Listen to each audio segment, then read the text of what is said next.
big stories over the last few days has been the missing and now presumably found AirAsia Flight 8501, which went down in Indonesian waters apparently 3 days ago, according to that airline. As of today, it looks like they've begun to find debris and even some bodies related to the crash of AirAsia Flight 8501, unlike the missing Malaysian flight MH370, which we still don't know what happened to exactly. Ken Jenkins is a professional emergency manager with a lot of aviation experience. Ken, thanks for joining the show this afternoon. You're welcome, Scott. Thank you. Catch me up to date. I've been on vacation since, well, last Tuesday. It didn't follow the story as closely as a lot of people have been, but it began very similar to what happened with MH370 when it just kind of disappeared in that same general area of Indonesia. You're right, it did. In terms of the plane disappearing, it's similar to MH370, but I'd say right after that, that's probably where the similarities end. And that's simply because there was communication between the aircraft and the ground and air traffic control, the pilot asking to change altitude from 32,000 feet to 38,000 feet. And there was a good indication of where the plane, from the trajectory of the last radar screenshot, of where the plane may be. So we had a much clearer picture for AirAsia 8501 than Malaysia Airlines Flight 370. How common is it for pilots to ask to try to fly above a storm? Don't most pilots try to fly around a storm? Well, and that's interesting. I've been listening to a number of different pilots describe what they would do, and then I think about it from, and I'm not a pilot, I think about it from an airline perspective and working for one for more than 25 years, and being a passenger. And typically when there's turbulence on a flight, you'll notice either an increase in altitude or a decrease trying to find calmer air. Now, that 6,000 foot increase is rather significant, so they may have seen something on radar where they felt they were going to be at a better altitude, a calmer altitude at 38,000 feet. We won't know that until the black boxes are found and the cockpit voice recorder. This was an Airbus A320. What can you tell us about that plane? Is it a fairly safe, reliable aircraft? Well, Airbus makes certainly a very reliable product. The A320 is similar to what I think you would find as a 737 in the United States, and I say similar in that it's the workhorse of the industry. Both aircraft, the A320 and the Boeing 737, are two of the most commonly used planes throughout the world, and it has an impeccable flight record. And a lot of these planes, from what I understand, especially the 737 type aircraft, have been in service for 20, 30 years or even longer. Mm-hmm, that's true, and aircraft can fly and have that longevity if properly maintained. What are we finding now in the Indonesian waters? Also very different from MH370, which was, we believe lost in an area of the ocean that is as deep as 15,000 feet. This plane may be a little bit easier to find and recover evidence from if it's in this part of the Indonesian Ocean that's in the 150 to 175 foot deep range. You're exactly correct, Scott, and that's what they're finding is the debris that they found. They do not believe is the epicenter where the aircraft actually is, and it's about 3:40 in the morning, I believe, in Indonesia, and sun comes up around 5:30. You'll start to see the aerial expeditions out again looking for additional wreckage and debris. I think you'll find, and from what we're hearing from other folks that are on scene, they're hoping to find large pieces or large portion of the aircraft somewhat intact in the sea. Is there any hope that anyone may have survived this crash? I remember hearing one report over the weekend that this Airbus is the same type of plane that went down in New York. Captain Sully was able to get everybody off that plane safely after crash landing into the Hudson Bay. But this is a different scenario, rougher seas, I'm assuming. But is there any possibility that anyone may have survived? And that's I would love to say yes, and unfortunately I can't. I can't say no either because I don't know.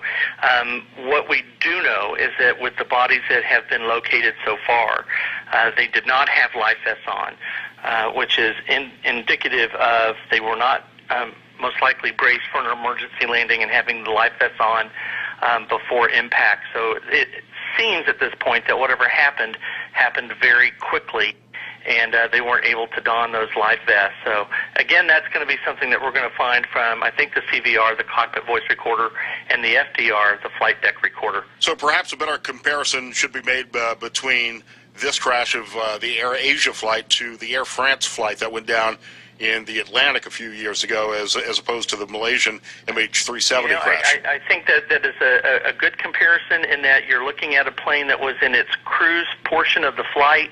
They've been in the air for 40 minutes. It's not a time where you typically run into problems, and then the aircraft disappears. Very similar to Air France 447. I think that, again, another difference here will be it took 2 years, even with wreckage found with 447, it took 2 years to locate the actual aircraft.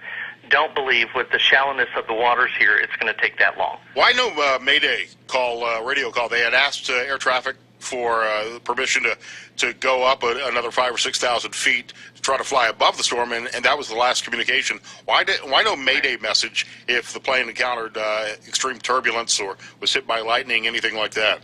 Well, and that's, again, a question that I'd love to be able to answer, and I think any pilot would like to, but we won't know again until we hear the cockpit voice recorder. If we were to speculate, it would be because they were so busy with whatever event was occurring, bad weather, a catastrophic failure of equipment on the airplane, whatever combination of events it may be, they didn't have time to do that.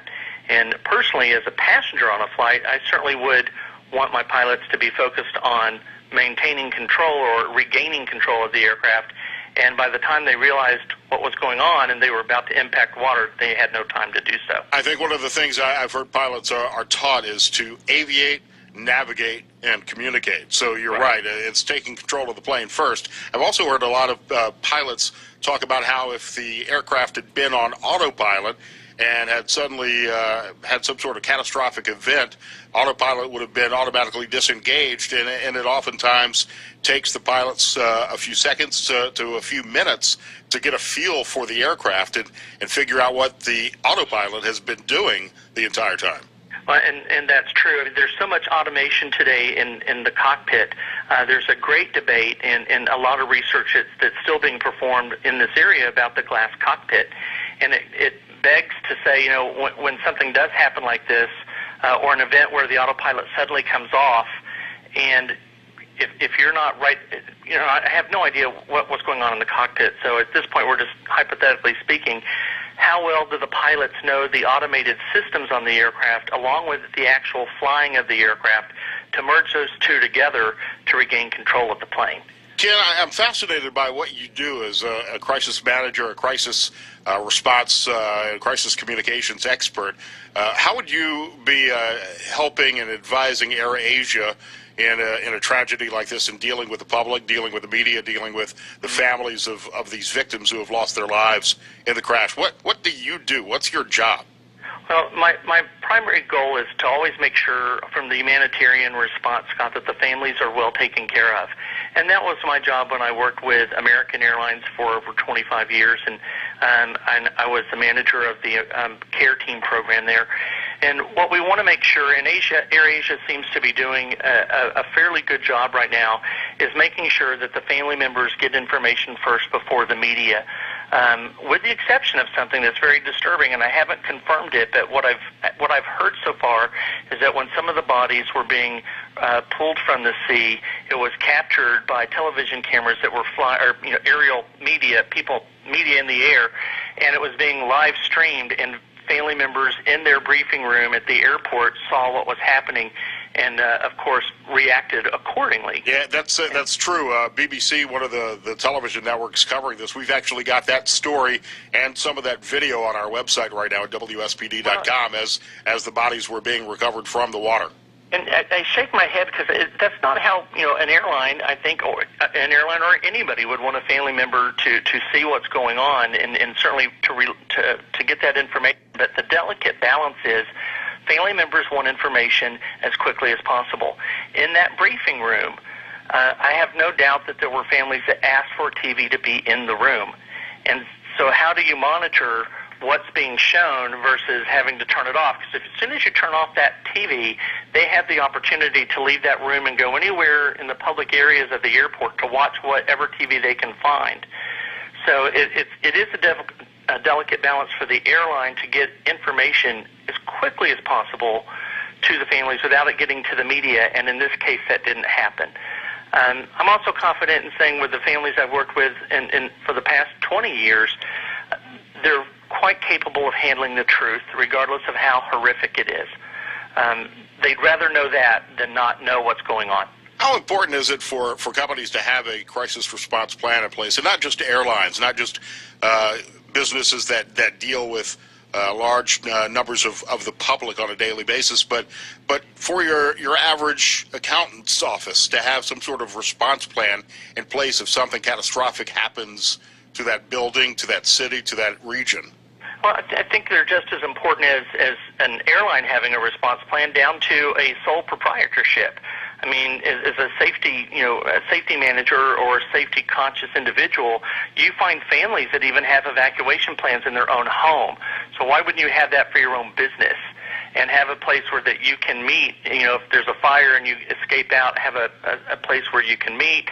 How do you get back in touch with everybody so that we can then account for you and whatnot? I think it's critically important, regardless of how small your company is, and certainly it increases the larger your company becomes. KenJenkinsLLC.com, your website, and Ken Jenkins LLC on Twitter. I appreciate your insight. Very, it's a tragic story, but very fascinating perspective. Thank you, Scott. I appreciate it.